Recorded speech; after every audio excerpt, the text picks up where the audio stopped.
अस्सलाम वालेकुम फ्रेंड्स। कैसे हैं आप सब? उम्मीद करता हूं कि आप सब खैरियत से होंगे।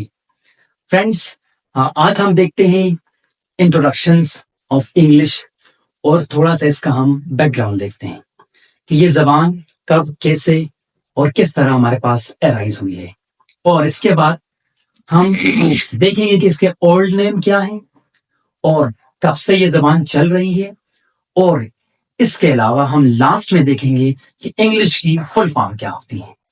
तो चलिए दोस्तों, अपने टॉपिक को स्टार्ट करते हैं। सबसे पहले हमारे पास इंग्लिश है क्या? इंग्लिश हमारे पास दो वर्ड से मिलकर बना है, दो वर्ड्स का कॉम्बिनेशन है। सबसे पहला वर्ड है इंग और सेकंड वर्ड है लिश। स्टूडेंट्स, इंग और लिश ये दो अलग वर्ड्स हैं। पहला वर्ड है इंग। इंग का मतलब हमारे पास है इंग्लैंड, इंग्लैंड। और सेकंड वर्ड है लिश। लिश का मतलब होता है पीपल, जो कि एक लैटिन वर्ड है। तो फ्रेंड्स, हमारे पास इंग्लिश का मतलब क्या है? इंग्लैंड और पीपल। तो इसका मतलब हुआ कि ऐसी जबान, वो जबान जो इंग्लैंड के इनहेबिटेंट्स, इंग्लैंड के रिहायशी लोग बोलते थे, बोला करते थे या बोलते हैं, वो लैंग्वेज क्या कहलाती है? इंग्लिश कहलाती है।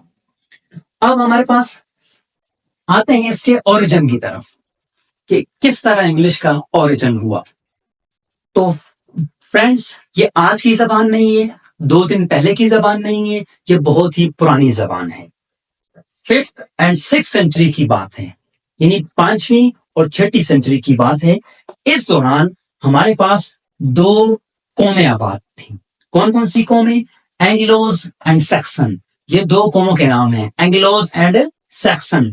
ये 2 कौमें थी जिन्होंने हमारे पास माइग्रेशन स्टार्ट की, जो माइग्रेटेड हुए। कहां से माइग्रेट हुए? ये लोग, इन लोगों ने तबादला किया, माइग्रेशन की। कहां से? जर्मनी से, डेनमार्क थे और नेदरलैंड से। जर्मनी, डेनमार्क और नेदरलैंड, इन 3 कंट्रियों से इन लोगों ने माइग्रेशन स्टार्ट की। ये लोग मूव होना शुरू हुए। तो ये लोग ब्रिटेन को गए। कहां गए दोस्तों? ब्रिटेन। ब्रिटेन हमारे पास क्या है, जिसको आप आजकल हम उसको बर्तानिया कहते हैं, उस वक्त बर्तानिया कहते थे, अभी भी कुछ बर्तानिया कहते हैं हमारे पास। तो ब्रिटेन को ये लोग माइग्रेट हुए। जैसे ये लोग ब्रिटेन को माइग्रेट हुए तो वहां पर इन्होंने एक लैंग्वेज का आगाज किया है, एक कम्युनिकेशन के पर्पस के लिए कुछ वर्ड्स की कॉम्बिनेशन का आगाज किया है। तो उस वक्त ये एंग्लोज और सैक्सन 2 बड़ी कौमें थी। इन 2 कौमों ने चूंकि आगाज किया था, बात करने की लैंग्वेज का आगाज किया था, तो इसलिए इन लोगों ने उस वक्त इस इंग्लिश को जो नाम दिया था, उन्होंने कहा था कि इंग्लिश का नाम है एंग्लो सैक्सन। यानी उस वक्त इंग्लिश का कॉन्सेप्ट नहीं था, लिहाजा एंग्लो सैक्सन इसका नाम था। तो दोस्तों, इंग्लिश का फिर ओल्ड नेम क्या हुआ? Anglo Saxon. ये हमारे पास इंग्लिश का पुराना नाम है जो उस वक्त दिया था, 5वीं से 6ठी सेंचुरी के अंदर। अब आते हैं दोस्तों हमारे पास इसके बाद कि ये लैंग्वेज किस तरह इमर्ज हुई है। सबसे पहले दोस्तों बताता चलूं कि ये लैंग्वेज कितनी पुरानी है। ये लैंग्वेज हमारे पास 1400 ईयर ओल्ड लैंग्वेज है। यानी मैंने कहा था कि ये आज की लैंग्वेज नहीं है, 2 दिन पहले की नहीं है, 2 साल पहले की नहीं है, बहुत पुरानी लैंग्वेज है जो कि 1400 ईयर पहले हमारे पास अराइज हुई थी।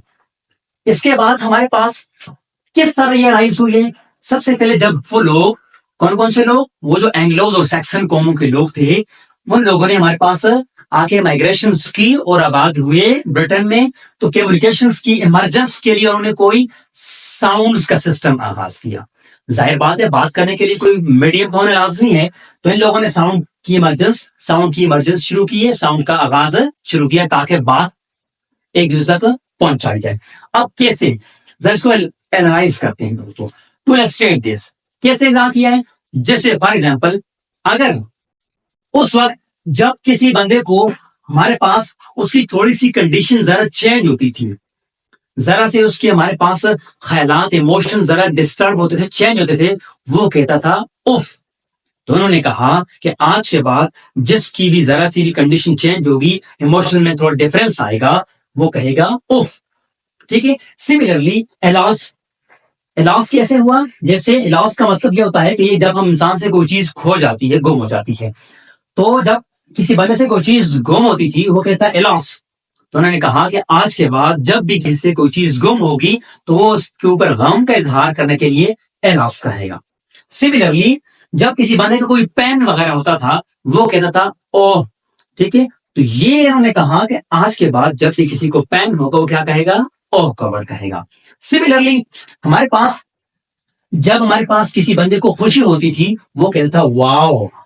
तो उन्होंने कहा कि आज के बाद जिसको खुशी होगी तो वो वाओ कहेगा। तो इस तरह हमारे पास साउंड्स की इमरजेंस हुई है।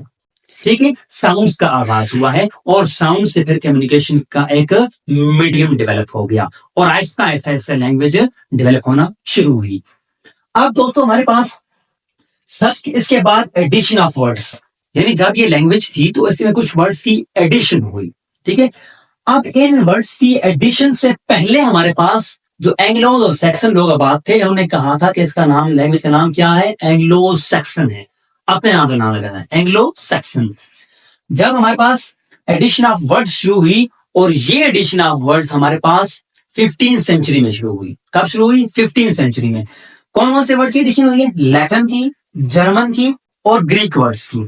तो जब इसमें लैटिन, जर्मन और ग्रीक वर्ड्स की आपस में इन वर्ड्स की एडिशन शुरू हुई तो इन वर्ड्स की एडिशन शुरू होने के बाद इसका नाम चेंज कर दिया गया और एंग्लो सेक्शन से नाम ट्रांसफॉर्म करके इसका नया नाम बन गया एंग्लिश।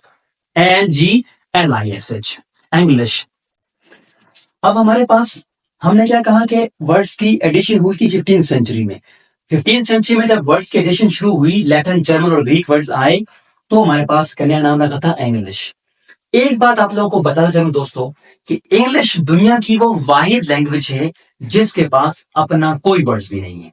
ठीक है, इसका मतलब ये है कि इस लैंग्वेज ने सारे के सारे वर्ड उधार पे लिए हुए हैं, डेट पे लिए हुए हैं। ठीक है, तो ये ऐसी लैंग्वेज है जिसके पास अपना कोई वर्ड भी नहीं है। ठीक है, अब जब यह नाम इंग्लिश रख लिया, इसके बाद हमारे पास क्या हुआ कि नई कौमें का आगाज हुआ। यानी 3 बड़ी कौमें और थी जो यहाँ पर ब्रिटेन में आई और उन लोगों ने हमारे पास इन पुरानी एंग्लो और सैक्सन की कौमों को, इन 2 कौमों को शिकस्त दी, डोमिनेट हुए इनके ऊपर।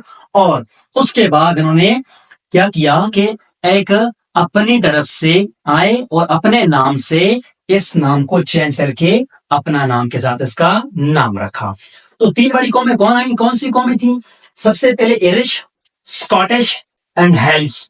इरिश, स्कॉटिश एंड हेल्स, ये 3 बड़ी कौमें थी। इन 3 कौमों ने हमारे पास इनके नाम को चेंज करके इनके ऊपर डोमिनेट हुए और इन्होंने इस नाम को इंग्लिश हटाकर इंग्लिश रख दिया।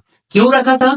जब इंग्लिश था तब इन्होंने कहा कि इस इंग्लिश नाम के अंदर भी वर्ड ए आ रहा है और ये वर्ड ए जो है वो एंग्लोस को रिप्रेजेंट कर रहा है।